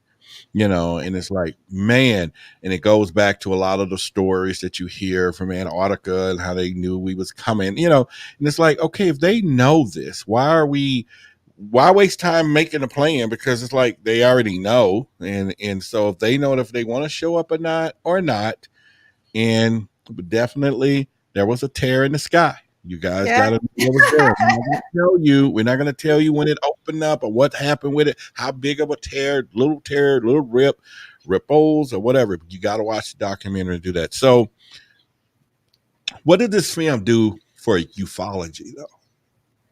Yeah. So, by the way, for those who are listening and don't see the link, it is aterrainthesky.com, basically. I'm not sure if some people are on Yeah, the they can see it. It's right here on the screen, right there, right under you. Yeah. And Oh, then yeah, yeah. But if they're on the radio or something, yeah. Oh, Clubhouse. Yeah, you guys. Yeah. When you click the thing to come into the video, it's in the YouTube link. There is a pin link, and what I can do shortly is put the pin link in the Clubhouse as well. So I'll do that in a little bit. Yeah, aterrainthesky.com. Yeah, so I think this film, again, because of the approach, is very, very important for ufology because, again, it's a first, but also here we have the government, the congressional hearings and the Senate, or, in Brazil or whatever. Let's not mention Brazil, but let's just focus on here. Right. Telling us that we don't have data. I mean, they just said we had 400 cases and it's not enough data. We don't know what it is. And we are civilian. 5 days, we go out, we capture anomalous events and hundreds of hours of data. So, you know what I mean? This film. So why the big secret, right? And yeah, you took your purse and went over there and got something. And here we over here, they got the key to the money. Yeah, and they can bring it all home. It's like they don't want to. And it's kind of scary because I did in part of the show we did the other day when I think they released some of Lou Elizondo's documents that when he filled out the complaint to the government.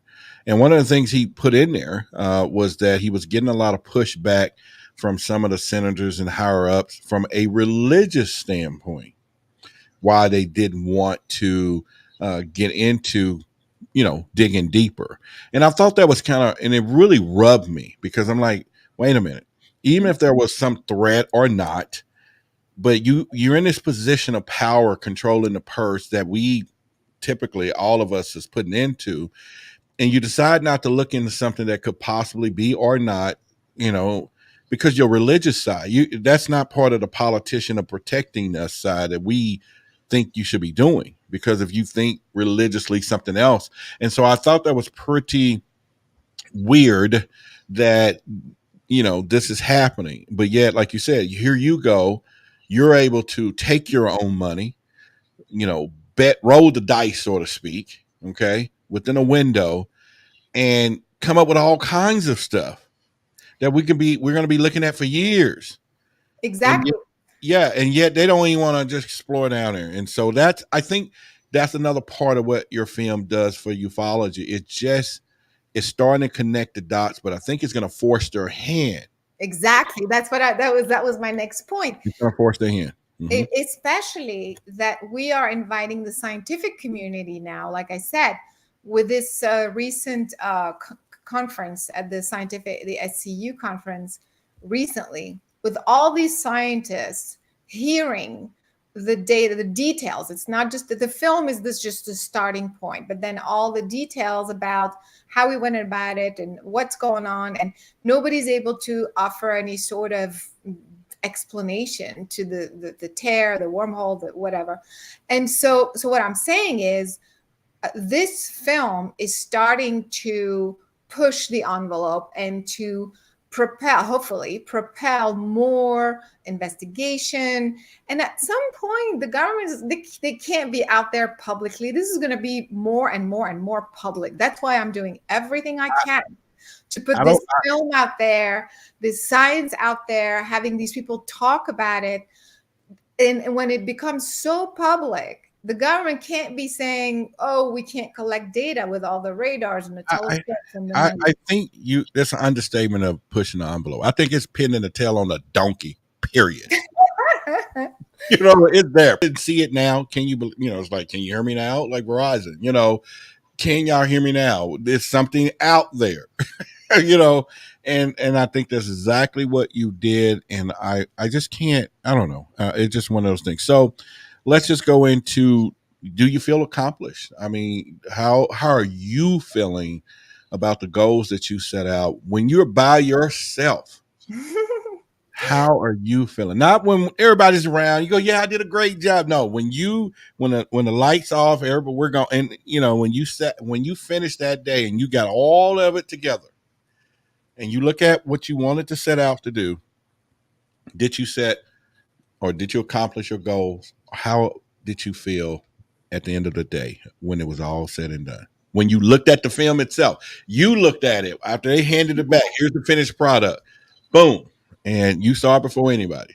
Tell us that moment. Yeah, I was more than happy, to be honest, because I still can't believe that in 5 days we have 100% real anomalies that no one can figure out.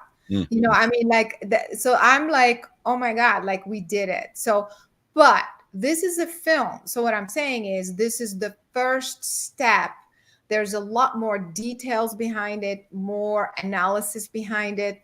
And so I feel that we have accomplished what we said we were going to accomplish. And also, again, introducing, William Shatner in there and making it film format in this way, because it's quite interesting and entertaining that the way it's unfolding. It's a story, And so I feel also what this film does is start to bridge the gap, like I was saying earlier, more into the mainstream. So for example, something that I'm very excited about, this film won multiple awards, film awards. Now, for people who are not filmmakers, these film festivals are mainstream film festival. These aren't UFO people. These aren't, you know what I mean? These aren't, kind of ufologists looking at, these are judging the film as a film. Do you make, of course, from a production point of view, does it, do you know what you're doing and storyline? But do you make a real point in your film? Is it logical? Am I convinced one way or another? Do you present a compelling story? That's what they're judging. You see what I mean? And so Right. for me, for these film festivals, they have thousands of submissions. So for this film to be winning awards or even being selected is huge. This tells me that this film also is starting to bring the ufology subject into the mainstream as an acceptable piece of conversation, and people are more open. And that was another goal for this film, is to make the ufology a mainstream conversation so that we can bring out the truth. Well, I definitely think you spark curiosity. That's for sure, and I think that's where it all begins. Because I tell people all the time, my job here. First of all, I always tell people, and when we end our shows, I always say your eyes are useless when the mind is blind. It's time to think why, and it's all about curiosity. And we're only here to give them evidence that they can see, they can read, or they can hear and think, to just open the world of curiosity so that they can then go to the possibilities of, all right, all of this stuff now is a possibility. Because, if you want to, just slam it down and throw UFOs are real, or this is what we got. But no, why don't you just check out what I found? Exactly. Check out a tear in the sky and see the data that we discover and the things that we found. And then you have your own assessment after that. I think that's important. So what implications or conclusions does this film offer in a more deeper way? Yeah, again, the implications is that we can't go back now. We have Point of no return. That's it. We Yeah. can't go. We've proven, if there's one thing we've proven with this film, is that these are 100% anomalous events. We know that the Navy told us, they don't know that, but we went out and we showed how, it's done scientifically, and then to come to the conclusion that these are 100% anomalous events. And so the implications of that is that as a civilian, as a civilian group, as a scientist, we can get to eventually, following this path, we can get to definitive conclusions if we were to continue. And this whole disclosure thing, that's what the implication is, that we are already getting very important answers. I mean, we did discover an anomaly that no one can figure out. Let's just say it again. The tear is an opening. It's an opening and closing, revealing reflective objects. Hello. Yeah. There y'all go. Y'all getting it. Mm-hmm. What is that? And don't forget, we have the eyes of hundreds of scientists. Again, this is not a camera glitch. We've already looked at that 100,000 times. We have the radar picking up reflective object. We have this thing opening. We have dots popping out of this opening. Yeah. So, any mundane explanation has been looked at. So this is very, very, very intriguing and compelling. So the implication is that we're on the right track and we have accomplished something that has never been done before, and as civilians. And so we just have to keep going.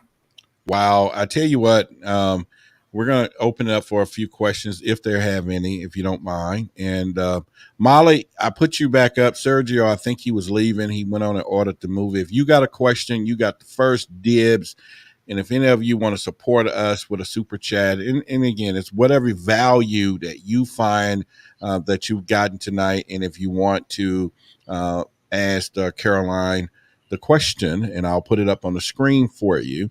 But I think we covered a lot too. But there's some, I'm sure y'all got some questions. So if you want to support us, the show here, Why the Big Secret, please go ahead and do so. And I'll wait for a second here for Molly to put a question up if they do. And then Canadian Awareness is here as well. And he is a true reptilian channeler. And I met with him in Dallas. And so I definitely glad to see him here as well. So in the meantime, while we're waiting, if Molly wants to exercise the first dibs, I want to have you to say to everybody, say, hey, I'm Caroline Corey, and my question is, why the big secret? I just want to tape it. So on the count of three, yes. Knock it out. 1, 2, and... I am Caroline Corey, and why the big secret? All right. So what's next for you? Yeah. What's next? Well, because we found what we found in 5 days, I'm 100% convinced that we are on the right track again, because of the more and more scientists are kind of telling us you're onto something, mm-hmm. And so we are definitely I'm going to continue with the next expeditions. And because that was the first one, we learned so much, so the next ones have more refined equipment. Not that we didn't have enough, but it's more, certain things work better. And, how we're going to go about it is going to be that much more precise because we did encounter so many unforeseen things that I'm going to keep going. In fact, I'm in pre-production right now. All right. So I messed up. I'm going to have you do it again, and I have to bring it to a full screen. Okay. Oh. Okay. I am Caroline Corey, and why the big secret? Beautiful. Am I good? You good. I mean, after what the film you made, this was just a drop in the bucket. I mean, this all was right, cool. Simple stuff. You can do that in your sleep. If y'all got any questions, I'm just here, just ecstatic for her being here tonight. Again, if you want to definitely check the film out, right under her, there is a link that you can get in the YouTube description. So YouTube description, anyone you watching this later, because they are going to be watching it. You guys can definitely hit that, and I'll put it back up here in the main banner as well. So let me do that as well so they can kind of see it. But again, a tear in the sky. And she said a lot. go back. If you just getting here live, it'll be up.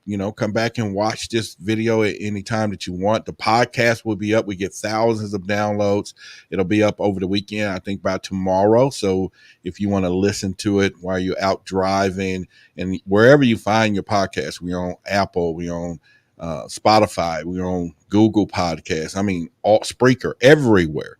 But you're here listening to us right now with Caroline Corey. We're on the X Network, the UnX Network, which is the X Network, the Unexplained Network. Caroline, I just want to thank you for being here. Like I said before, you could have been in any other place, but you chose to be here right now. With that being said, I just want to say a fantastic job that you did. And I know you got a lot more things. And I'm just going to put it out there. I'll carry the water for y'all next time or anything. Or I'll be like that movie. I don't know what's the one that guy played in, Tom Cruise, and when he was the agent, and he was like, you don't see him. He was like, but that's just me. That's me over there holding the camera. But yeah, something of the sort. But man, I'm just, it's just been a blessing. So I want to appreciate you being here. And we got another 15 minutes for us. We'll end the show, but you can go ahead and it's Friday. Enjoy your day. Thank you so much for having me. Okay, you guys, we'll see you at eternalsky.com. And also, if people watch the film and they like it, to please leave a review, especially on Amazon, because this will help other people see it, because we're trying to spread the word. So thank you. Absolutely. We will do that here. We will spread the word. Thank you. You have a blessed day. Thanks so much. Bye, everyone. Bye-bye. All right, so y'all heard it, man. We had the conversation there. I'm just really excited, Truth Seekers and Caroline Corey being here with us. And man, I'm just telling you, you got to watch that show. I watched it a few times. I had the opportunity and blessing to see the screener when she first did it. And then, of course, lately, just to kind of go back over it some more. And not just I'm a fan of William Shatner and, because he's Captain Kirk, but what they was doing, the mission that they set out for and everything else. And so that was just really, really true blessing from that. And, we got about 15 minutes. So we're going to talk about something that came up in the news earlier. And I think it's something we need to talk about. But in the meantime, let me just kind of get my little identification in. If you're there, KG, what's going on, buddy? Appreciate you. Canadian Awareness again. Like you said, Caroline is a class act. They met in 2019 at Indian Wells. All right. Yes, she is. She is the bomb. Okay. And I just love to be connected with people like that and just her vision and mission and the courage to put your money where your mouth is and put your own money into a project like that and not knowing what was going to happen. You ain't going to get too many people doing that. You're not going to get too many people doing it that way. So let me just kind of open us up into the last section, and we're going to get going in just a few seconds here. New revelations, exciting discoveries, today's news from Why the Big Secret. Yep, I just want to let you know you're here with Roderick Martin with Why the Big Secret, and we're on the UnX radio station tonight on the X, baby, streaming live, and where you're going to find all those shows on the Unexplained, and you can watch it 24/7, 12, 365 plus OT, and that means anytime you want. And go over to their website. That's the unxnetwork.com. And so you can definitely do that. And I'm just happy to be here on Friday nights from 7 to 9 p.m. Central Time. And again, you can go there and get the replay. And this also will be up on our podcast, and it'll stay here up on the YouTube channel from there. So we're going to get into a little past the story here of something that I talked about earlier if you missed the news section. But one of the last stories of that really caught my attention, and I think it's a great way for us to take it on out for Freaky Friday, okay, here on the X. All right. So, but again, if you want to support the show, you definitely can do that. Super stickers and all those, and Molly and Sergio. I can't tell y'all how serious that is to what's going on behind the scenes of what we do here. And I just can't stress it. And I don't like to be saying, okay, we begging here and there, but if you decide that there's value for you, then you can definitely decide to do that. Or if you were going to go out to the movies tonight and you decide to stay here and watch us tonight instead, then hey, chat that $20, and I don't know about the popcorn. I got some somewhere, but at least we entertained you for tonight. So what I want to do now is show you something. Yeah. And Carol Ann, thank you for being here and everything. It's just a true pleasure. So again, the link is in the description. Okay. Support her, write some great reviews and all of those things, because we need her to continue what she's doing. And like I said, we don't want people to, just to not, it's just a special situation for all of us in ufology when it comes down. So I'm going to get back into the last few minutes here. We got about 10-15 minutes, and I want to go back over to something that was shown at the beginning of the show. And it was what I call my third headline. Okay. And I think it's worth noting to talk about. There was a UFO sighting found in an ancient Egyptian papyrus, if I pronounced that right. And basically, this thing was 3,500 years old. I'm not making this up. 3,500 years old, and they found this remnants. And let me show you this picture here. They found in this particular, this was found way back in the early, I forget when the guy did it. He found it in 1933 by Albert Tully. Okay.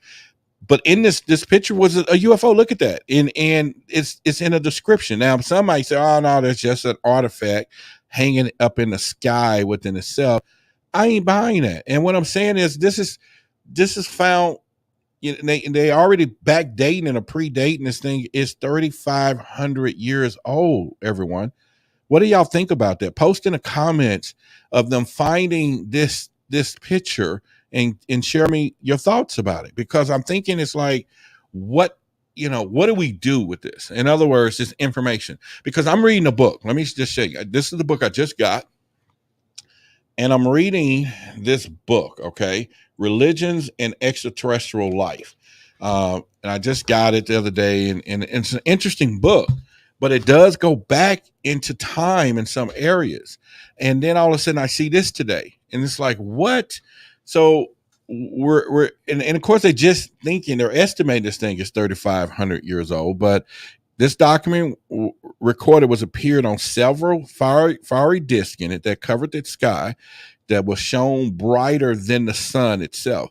This was reported by the Daily Star, but the incident is said to have been documented in the so-called Tully Papyrus, which was discovered in 1933 by Alberto Tully, the director of the Egyptian department of the Vatican Museum in an antique shop in Cairo.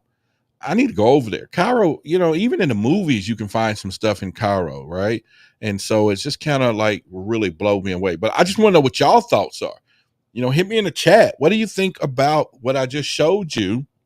And I'll bring the headline back up, because it's worth us taking ourselves out of the show tonight in the next 10 minutes, talking about this and a couple other subjects. But what do y'all think about this?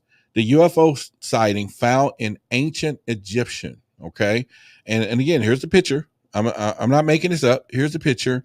3,500 years old, if not longer. They some of them predated back further than that, but it's a picture of that UFOs exist in ancient Egypt. Now I'm not even talking about pyramids. I'm not talking about the Mayans and the Atlantis and all of that stuff. I'm just saying, here it is. Somebody made it. They just didn't make this stuff up. It wasn't a time traveler dropped it off like in the movie. I think it was time, and they found this little Coke bottle thing. Now you can, and they laugh, but now you can probably say that could be true. So, yeah. What do y'all think? Give me some, some ideas on this right now. And then I'm going to cover the first story that I think is ridiculous. And not from the story standpoint, but from our standpoint of the United States of America. And what I'm going to share with you, if you wasn't here from the beginning, it's just going to rub you. I think it's ridiculous. And so you want to stick around for that for the remainder of the show, because I'm going to let that be the outro of where we're going. and it's a new day and time. But in the meantime, what do y'all think about this UFO sighting? And don't leave me hanging. I know you scholars are sitting in the clubhouse. I know you. Let me just check clubhouse. They may say something here just now. Okay, here we go. Patricia Moore says religion has been the gaslighting of UFOs forever. Imagine what you can find inside the Vatican. Patricia, I appreciate you for taking the time just to write that. That was from Clubhouse. We're live streaming into Clubhouse, and definitely duly noted. Invisible Tracker says ancient civilization found in the Grand Canyon, but it's off limits. Of course it's off limits. Heck, they don't want nobody. The truth, this is why I formed a truth seeker community. And I encourage people to join the truth seeker community because I have a lot of attributes that I send out there so that you can be a part, get information. It's right here up on the screen. If you want to be part of it, it's $5 a month, 16 cents a day. Or if you just want to just support today, maybe hey, Roderick, I'll just super chat you or whatever. But here's the deal. If you want to be part of that truth seeker community, and it's 16 cents a day, but I'm going to add you to an expansive list that you're not going to get anywhere else. I promise you. Every day, Monday through Friday, when you wake up in the morning, you're going to get a UFO report from all the media all over globally and from the Air Force. Anytime those things or any message come up, because we are tracking those things, you're going to get that report right to your phone. And you can check those things out. And so I think that's something that's going to be wherever.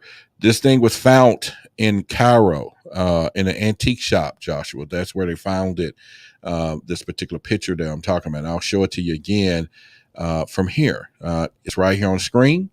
It was found in Cairo in an antique shop. And like I said, right now they predated it 3,500 years old from there. So we got a few minutes left. So let's go back to the first story, which I thought is ridiculous. We ought to be embarrassed. Especially embarrassed is the word I want to use, especially being here in this country. Out of all places, we should be embarrassed. And I say that wholeheartedly. So here it is. Brazil Senate celebrates World UFO Day. You heard me. Brazil has a freaking UFO Day. Now, they could have called it Brazilian UFO Day because it's in Brazil. They could have called it something UFO Day that's representing their country, because the rest of the world is acting like a butt in this particular phenomena. They just got first dibs on it and said, we're going to call it world. They took it beyond their borders. And then they're celebrating, as the article says, and here's the guy who's behind it, just let you know, it's a human being. We got people like that. We have people in the United States that could do some stuff like this. And here's the deal. Here's the backstory. They're doing this to commemorate the first widely reported UFO sighting back in 1947 over here by Kenneth Arnold, an American aviator who claimed to see what he called flying saucers over Mount Rainier in Washington State.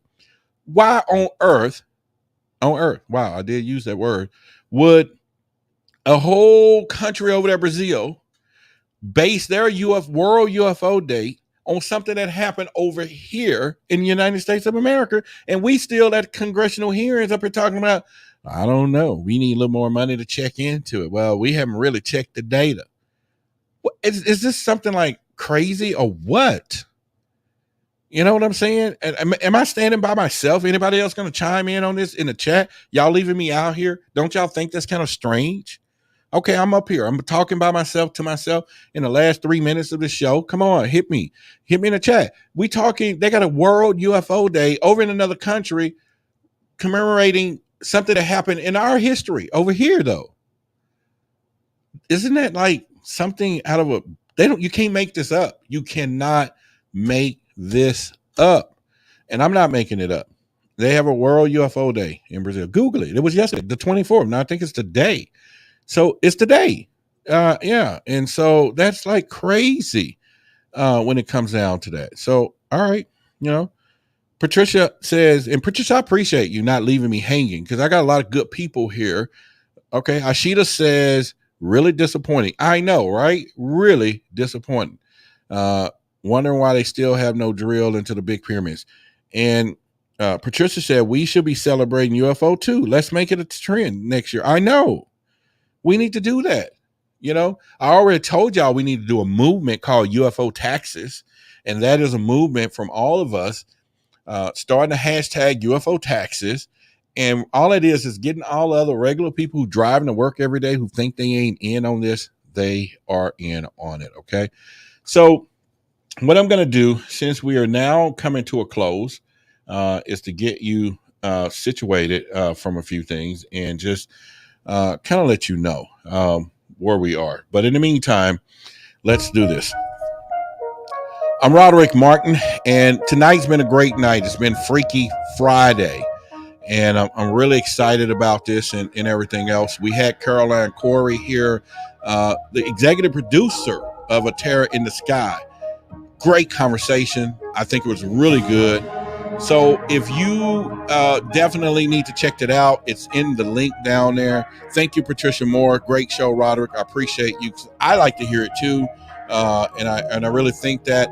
But again, you could have been anywhere else. Come back. We'll be here Monday from 8 to 10, all the way through Thursday. Back here on the X, baby.